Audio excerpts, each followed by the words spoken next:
मुख्यमंत्री अरविंद केजरीवाल जी ने छत्रसाल स्टेडियम में देश के सामने एक ब्लूप्रिंट रखा। उन्होंने इस बात का ब्लूप्रिंट रखा कि किस तरह से 5 साल के अंदर अंदर, केवल 5 साल के अंदर अंदर हम भारत को एक विकसित देश बना सकते हैं। इसका पूरा ब्लूप्रिंट उन्होंने रखा। उन्होंने इस बात का पूरा ब्यौरा रखा कि कैसे भारत के एक एक व्यक्ति को, पूरे 130 करोड़ लोगों को मुफ्त और अच्छी इलाज की व्यवस्था दी जा सकती है।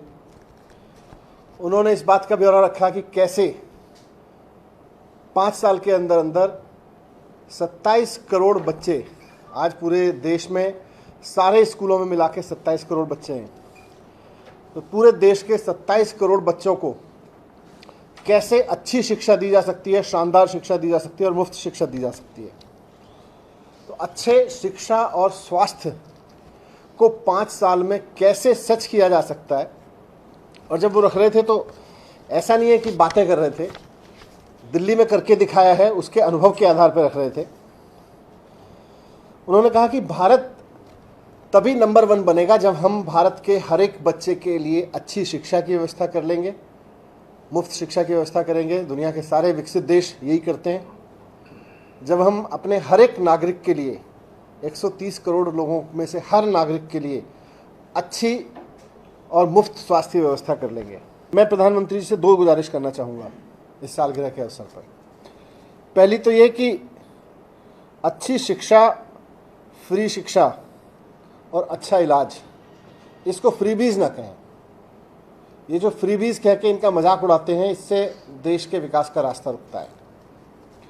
और दूसरा, अरविंद केजरीवाल जी ने ब्लूप्रिंट दिया है और करके भी दिखाया है दिल्ली में कि कैसे 5 साल के अंदर अंदर स्कूलों की काया पलट सकती है, अस्पतालों की काया पलट सकती है। तो राजनीति को किनारे करके अरविंद केजरीवाल जी के साथ मिलके, उनके साथ डिस्कस करके इसको अमल में लाएं। आज आप देश के प्रधानमंत्री हैं। 5 साल के अंदर अंदर देश में ये तस्वीर बदली जा सकती है। आपने देश को बहुत सपने दिखाए थे। आपने किसी समय सबको घर देने की बात कही थी, आपने कभी बुलेट ट्रेन चलाने की बात कही थी, आपने फार्मर्स की इनकम दोगुनी की बात कही थी। आज आप अपने लाल किले के भाषण में उसमें से किसी पे बात नहीं कर पाए, क्योंकि अमल में नहीं आई चीज़ें। आपको उसका ब्लूप्रिंट करना पड़ेगा तैयार, और उसका एकमात्र रास्ता यही है कि हर बच्चे के लिए अच्छी शिक्षा की व्यवस्था करें। जब तक हर बच्चे के लिए अच्छी शिक्षा, मुफ्त शिक्षा सुनिश्चित नहीं करेंगे, देश तरक्की नहीं कर सकता। तो मेरी हाथ जोड़ के उनसे यही विनती है कि राजनीति को किनारे करके, दिल्ली ने करके दिखाया है, आप आगे आए, एक कदम बढ़ाएं और अरविंद जी के साथ मिलके इस पूरे ब्लूप्रिंट को अमल में लाएं। आपका भी नाम होगा, देश का नाम होगा, देश के बच्चों का भविष्य सुधरेगा। Thank you. मनीष जी, जब आप 5 साल की बात कर रहे हैं तो ये समझा जाए कि कहीं एक दूसरे विकल्प के तौर पर भी लोग दूसरी पार्टियों को देख रहे हैं, तो क्या ये 2024 की भी तैयारी है? 2024 नहीं, जब भी भारत विकसित होगा इसी रास्ते पे होगा कि सरकार को बैठ के हर एक बच्चे की शिक्षा व्यवस्था और इलाज का, हर एक व्यक्ति के इलाज का ब्लूप्रिंट पे काम करना पड़ेगा। अभी तक उस पर काम हो नहीं रहा देश में। पीएम मोदी ने भी परिवारवाद का जिक्र किया, आम आदमी पार्टी भी परिवारवाद का जिक्र करती है। किस तरह से इसे देख रहे हैं?